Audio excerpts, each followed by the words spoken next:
an author slash screenwriter, and today I'm going to read one of my stories entitled The Christmas Angels. Once upon a time, years ago, a little girl named Belle sits on her front doorstep praying. She is 6 years old and very sad because her mother is very sick.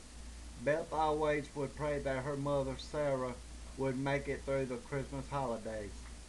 One day while playing outside, a little blonde-haired girl walks up to her. Hi, my name is Angie. What are you crying for? My name is Beth. I am crying because my mother is very sick. Please do not cry for your mom. She will be okay, Angie says to Beth. How do you know? Beth asks with tears in her blue eyes. I just have a gut feeling, Angie replies as she stands up to leave. Wait a minute, Angie. Where do you live? Beth questions as she continues to look at Angie with a sad expression. I live here and there, Angie answers, waving goodbye to Beth. I will see you again soon, Beth. Angie continues to talk as she walks up to the street and eventually out of sight. Christmas is only 14 days away and Beth is the saddest little girl in the world. It is around 5 o'clock p.m. when Beth finally walks inside of their house. Beth, I need to talk to you, sweetheart, her mother speaks in a soft voice. Yes, Mama, Beth responds. Baby, are you all right? Sarah asked her only child. Yes, ma'am, I am just worried about you, Mama. Beth answers, holding her head down and trying not to cry. Mama, I met a little girl around my age outside. She said her name is Angie. Beth tells her mom. Where does she live? Sarah asks as she tries to sit up in her bed. I do not know. Angie said that she lives here and there. Beth answered. Mama, can I get you something to eat? Beth asked her mom. No, baby, your daddy will be home soon and will prepare supper for both of us. Sarah answered, barely able to speak. Can I go back outside and wait for Daddy? Beth asked her ill-stricken mother. Yes, dear, you can, but please be careful. Beth walks outside when a couple of kids walks up, scaring Beth. Hello, my name is James, and this is my little sister Tammy. James says while glancing toward Sarah's bedroom window. Hi, my name is Beth, she replied as to sit down on her front step. Do you want to play with us? James questions as he smiles at Beth. No, I do not feel like playing, Beth answered back. My mom is real sick and I am just waiting on my daddy to arrive home from work, Beth tells both cheerful children. Tammy walks over to Beth, sits down beside of her and grabs her by the hand.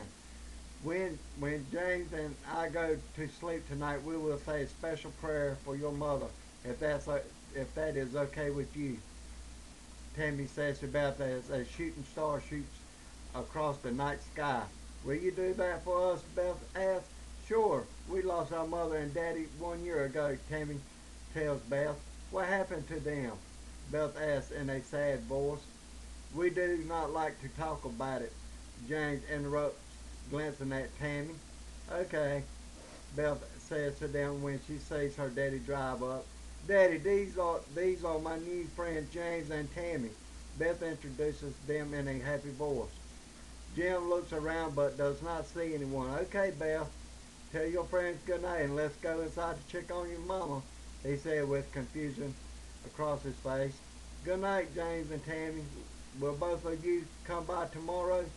Beth asks as Jim stands there with a strange look in his tired eyes. Jim opens the front door as Beth stands up to walk inside. Jim walks into the bedroom where Sarah is to give her a kiss. Honey, you sure do look pretty today, he says to his wife while also giving her a hug. Sarah, do you want a bowl of soup and crackers? Jim questions, still concerned about Beth's invisible friends. No, Jim, you can fix Beth and yourself something, she answered. Jim sits down beside of Sarah and tells her that he will prepare supper in a few minutes. Beth, come in here for a minute, he says, looking down at the bedroom floor. Yes, sir, Beth responds in a happier tone. Are you feeling okay today, baby? Jim asked his daughter. Yes, sir, Daddy. I am just fine, Beth answered. Why? Beth questions. Well, I did not see your friends when I walked up today, Jim said as he gave her a hug also. Daddy, they were standing right beside of me, Beth explains in a convincing tone. Beth, you probably need to stay home from school tomorrow and let your grandmother take you to see Dr. Carlton, Jim said as he was getting up off the bed. Daddy, I am just fine. I do not need to go see Dr.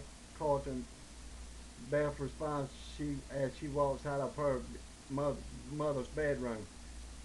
Beth is in the living room when she overhears her mother ask Jim what was all that about. Beth introduced me to a couple of kids that were not there, Jim replied as he scratched his head. Jim, you know she is going through a really tough time right now. Maybe it makes her feel better to believe she has friends around, Sarah suggests as she feels tears rolling down her cheeks.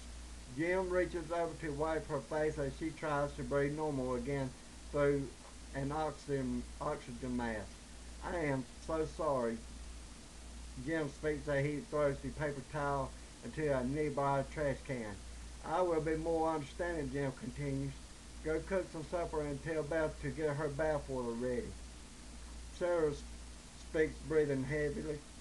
Okay, dear, get you some rest, and I will be back in a few minutes to check on you, Jim answers in a saddened voice. Jim begins to walk into the living room and sees Beth standing near the front door. Beth, get your bath water ready while I cook.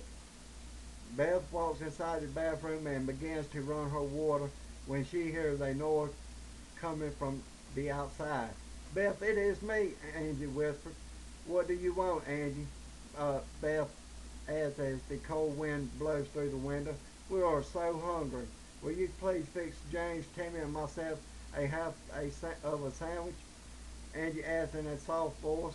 Angie walked to the back door. I will get my dad to fix you and the others something to eat, Beth responds. Beth runs into the kitchen and opens the back door for Angie and the others to come inside. Beth, what in the heaven's name are you doing? Jim asks as he continues to stir the soup. Daddy, my friend Angie is out there and she told me that James, Tammy, and herself are very hungry. They asked me could they have a half a sandwich each, she says. Beth, there are no one out there, Jim said as he looked around as he did earlier. Angie, come inside so my daddy will believe me. Beth said a tear started to build up in her big brown eyes. I am right here, Angie replied. You're the only one who can see us. Angie continues to speak.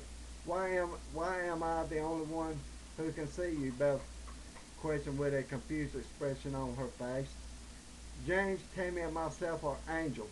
We came to you because you asked God to send your mama angels to help her make it through the Christmas holidays. Angel speaks as she turns into a glowing bright white image. Will my mama make it through the Christmas holidays? Yes, your mom will be just fine. So also will live long enough to see you get married and have kids. Angie continued to speak. Really? Beth asked with a wide smile across her small face. Yes. Now may I see your mama for a few minutes, please? Angie asked. Yes, oh yes, Beth replied as she guided Angie into her mother's bedroom. Beth and Angie walk inside to see James and Tammy already standing beside Sarah's bed.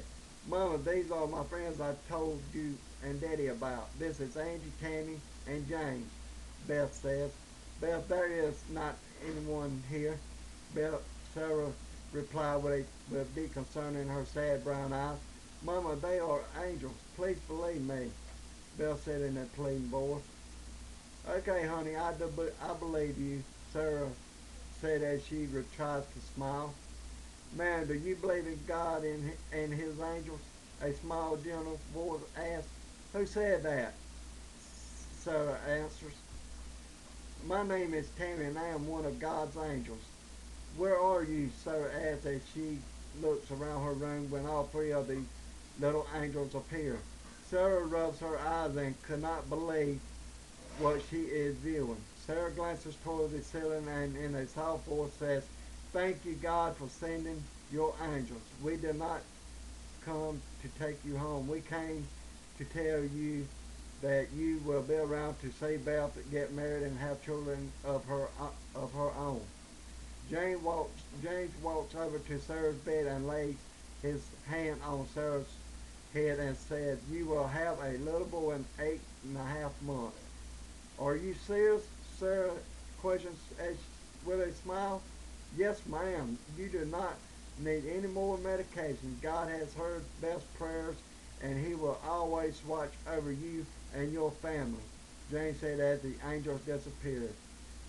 I want to thank everybody out there, and I hope you enjoyed this story. Thank you.